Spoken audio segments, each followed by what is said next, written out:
પૂરીમાં કઈ થોડો મેળ હે તો કા અડધા સમોસા ને અડધી પૂરી બોલો બસ મસ્ત મસ્ત ને લોટ ભરી દેવાનો હોય આપણે જો આવી રીતે કાબા તો જો આપણે બીજી ટીપ ભરવાનું કામ કરી દીધું શરૂ મસ્ત મારી મસ્ત વેરી ડેન્જર અને હવે ભાણા કરીએ ને ત્યારે હું તમને બતાવી ભાઈ કે હાલો ફેમિલી તો આપણે બે જગ્યાએ જમવા જો કઈ આ રીતનું બધું આમ જો કેરી અને બેરી આમ જો તમે કંઈક ઘટે નહીં એમ અમારા લાવજીભાઈ પણ જમવા બે જગ્યા ફેમિલી બધાને જય માતા જય દ્વારકાધીશ શું કે મારી યુટ્યુબ ફેમિલી બધા મજામાં તો ફેમિલી બધા મજામાં છે તો આજે આપણે બનાવવાનું છે ભાઈ કરેશલાની રેસીપી તો અમે કઈ રીતે કરેશલાની રેસીપી બનાવીને તમને આ બધું જોવા અને જાણવા મળશે તો ભાઈ ખાસ કરીને બધા એને વિડીયોમાં બિના રહેજો સૌજીભાઈ ને અમારે ચેજલબેન ડાકણીયા હે કે વેસાતા લેવા તો ફેમિલી આ કરેશલા ને વેસાતા લાવેલા હે કા ચેજલબેન ઓલરેડી બે પાણી તો કઈ ધોઈ નહીં ખા પણ આ અત્યારે છે ને ત્રીજા પાણીએ ભાઈ ધોવા જાય કરેશલા ને મસ્ત મજાના કરેશલા હે અને હવે છે ને પછી આને આપણે શું કહેવાય કે ફોડવાના હે તો કઈ રીતે ફોડીને તમને બધું બતાવું હમણાં પાણી નાખો ચેતલબેન કડકડ બોલ છે તો ગાઈસ મસ્ત મજાના કરેશલા ઠલવી દીધા ભાઈ તગારામાં મોટા જબર તો ફેમિલી પછી એને આમાં ફૂલે ફૂલ હલાવવું પડે એટલે એને કરેશલામાં જેવો તો ગારો ને એવું છોડ્યું ને વી દે કાશી બેન જો તમે કેમ પણ ચાલો સૌજીભાઈ રેડી છે ને જવો બધાય હા યે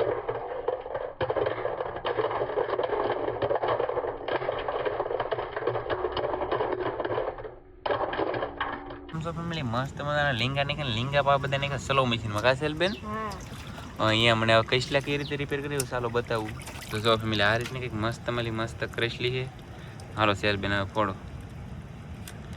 તો જો ગાઈસ આ રીતની કંઈક ફોડવાની હોય અને પછી આમાં સારો આવે નહીં કાઢવો પડે કાશેલ બેન કાઢવો પડે કે સારો કાઢવો પડે સારો તો નથી હા એમ તો મસ્ત મસ્ત સાફ કરી નાખવાનું મસ્ત સાફ થઈ ગઈ ઠીક અને આને કઈ રીતે સાફ કરો સેલ બેન કહેતા પેલા હે ને આ પડખા હોય એમાં કળિયું કાઢવાની હોય આવી રીતના જ્યાં કળિયું હોય એ ડુસામાં ફેંકી નાખવાનું પછી આ પછી બે ધોઈ નાખવાનું આ કાસડો હોય વાહી લઈ એમ કરીને આમ ફોડ નાખવાનો આ ધોઈ નાખવાનું પછી બે બટકા કરી નાખવાના તો દોસ્તો પછી ના રીતે બટકા કરી નાખવાનું થઈ ગયું કેમ પણ એટલું કઈ રિપેર થઈ ગયું ભાઈ અને આગળ આપણે વાતો કરવા રહ્યો ને તો બધી રિપેર થઈ એવું લાગે અમારે સૌજીભાઈ ભાઈ કરે રિપેર કરે સમજો કેમ પણ કેમ રિપેર કરે તો ઘટે ભાઈ કઈ ઘટે જ ને આવી રીતે રિપેર કરવાનું કેમ સૌજીભાઈ હા સૌજીભાઈ રિપેર કરે હવે ગાઈસ એ બહુ ધોઈ નાખવાનો એ આ રીતે બટકા કરવાનું કેમ હા તો આમ હોય બીજું કાંઈ ન હોય હાલો તો કહીશલા આપણે રિપેર કરી નાખીએ તમારા કહીશલા રિપેર થઈ ગયા કઈ ઘટી નહીં ભાઈ નેક્સ્ટ લેવલના very danger wow very danger ચાલો ફેમિલી હવે રેસીપી બનાવવા જઈએ આપણે કે પ્રોગ્રામ છે આપણે ભાભીને પછી શું પ્રોગ્રામ છે ભાભી કેરી પૂરીનો પ્રોગ્રામ છે બોલો એટલે રિપેર કરી અહીં મૂક્યા ને એટલી કંઈક પૂરીઓ વણી હોય ને વણવાનું કામ ચાલુ કા ભાભી તો મજાની ભાઈ પૂરી તળાય છે આમ જો તમે કેમ પર અને આમ તો થોડીક તળિયું મેં દેખાડું ભાઈ એ તો પેલી શાક તળી અને બીજી શાક તળી આમાં પૂરીઓમાં કઈ થોડો મેળ હે તો કા અડધા સમોસા ને અડધી પૂરી બોલો તો આ બે ભાવ કેટલો બધો છે ઠીબડીઓ અલગ કાઢી લીધું હોય ત્યારે અને આ શાકમાં છે ને આપણે કઈ રીતે મારી મમ્મી બનાવે જો તમે ગાઈસ હળદર નાખીએ અને હવે આમાં હું વસ્તુ નાખીને તમને બતાવું પછી આમ જો નાખ્યું ડાયરેક્ટ ફેમિલી મળશું આવી રીતે શાક કોઈ નહીં બનાવતું કાબા અલગ પ્રકારનું બનાવવાનું છે મારી મમ્મી કહે કે અલગ પ્રકારનું છે ને શાક બનાવવાનું એમ કહે છે જો તમે આવી રીતે કોઈ નહીં બને એવું છે તો ફેમિલી પણ મહેમાન આવેલા એટલે આ પોરીયું ને એવું બને આમ જુઓ તમે કેટલી ગાઈસ પોરીયું ની વાત તો અમારા ભાભી કેમ બનાવવાનું અને પછી નાખી દીધું ભાઈ નિમક હવે હું નાખ્યું હાલો આપણે જોઈએ પછી નાખ્યું તેલ આમ જુઓ તમે પછી ગાઈસ નાખી દીધું તેલ કેટલા પાવડા નાખી દો 3 પાવડા નાખાઈ છે હવે આપણે જોઈ જુઓ તમે 5 પાવડા નાખ્યું છે હવે નાખવું નહીં ચાલો ગાઈસ જો તેલ નાખાઈ ગયું છે ફેમિલી આમ જો બધું મસાલો નાખી જાય ને પછી આવી રીતે કરવાનું આમ જો આમ કરીને તો ગાઈસ બધો મસાલો ભળી જાય ને એમ પણ નેક્સ્ટ લેવલ હા ચાલો ગાઈસ મસ્ત ગ્રેવી બની ગઈ હવે આને મેં કોણ છે ડાયરેક્ટ આપણે ગેસે કે અથવા ચૂલે આપણે બાંધવાનો લોટ એટલે આમ જો હવે એને લોટનો બધો મસાલો નાખી દીધો હળદર જીરું ને પછી ડુંગળી હું ગોતો હવે ધાણા જીરું તો જો ફેમિલી ધાણા જીરું પણ નાખી દીધું ઓલરેડી ફેમિલી. પછી એને નાખ્યું આપણે તેલ અને હવે આમાં હું નાખીને હું તમને કહી કે નાખવામાં આપણે ગાઈસ ચીણાનો લોટ અને આ ચીણાનો લોટ કેવી રીતે બાંધીને હું તમને બતાવી. બાકી અમે ચીણાનો લોટ કેવો ધીમે ધીમે આમાં પાણી નાખ્યું જવાનું ગાઈસ. તેલે નાખ્યું અને પાણી નાખ્યું પછી લોટ બાંધવાનો આવી રીતે એમ મસાલો ગાઈસ લોટ બાંધી પછી આપણે આમાં ભરવાનું જોવા મસ્ત ઠીબડી છે ને એમ. એટલે જો લોટ બંધાઈ ગયો છે હવે.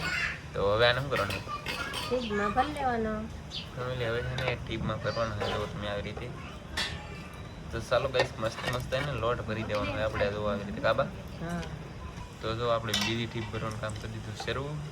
એક ટીપ ભરાઈ ગઈ ને અહીં મેકી છે તો બધી જ ટીપ આવી રીતે ભરવાની છે.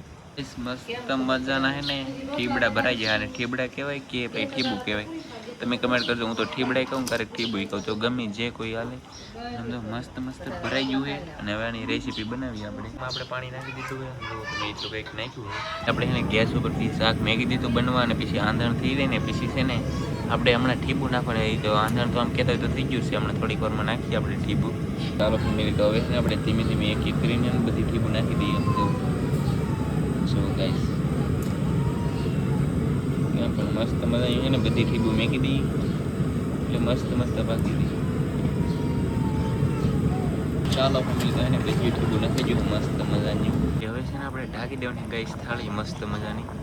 ચાલો ફેમિલી તો થાળી ઢાંકી દીધી ને હવે છે ને શાક પાકીને રેડી કમ્પ્લીટ થાય ને પછી હું તમને બતાવું. તો આપણું શાક બની મસ્ત મજાનું કમ્પ્લીટ રેડી થઈ ગયું છે.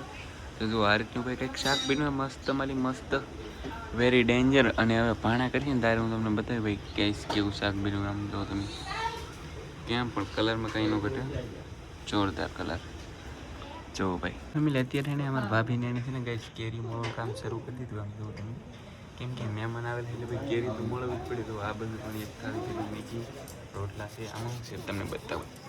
આ છે ગાઈસ શાક અને જો ભાઈ કેરીનું ગાઈસ થાળીઓ ભર્યું અને પૂરીયું જો પૂરીયું પણ ઘણી બીજું અહીંયા અને ગાઈસ અહીંયા પણ ઘણી બીજી પૂરીયું છે.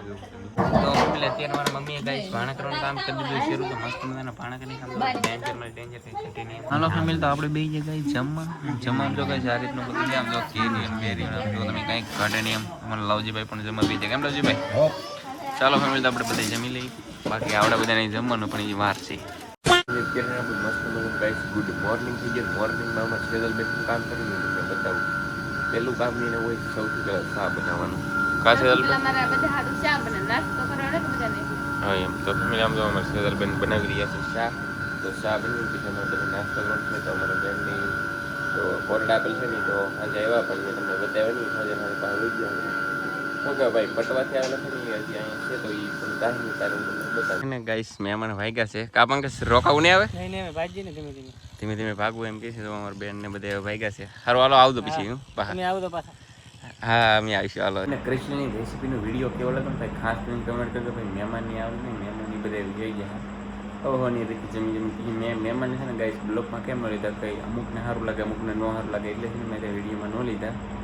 અને તમે બધા કમેન્ટ કરશો તો આપણે બીજી વાર નેક્સ્ટ ટાઈમ લઈશું. અને આશા કરી કે ભાઈ આજની વિડીયો તમને ગમ્યો છે. ગમે તો ભાઈ લાઈક કમેન્ટ સબસ્ક્રાઈબ કરવાનું બધા મળશે નવી રીતે બધા જય માતાજી બાય બાય.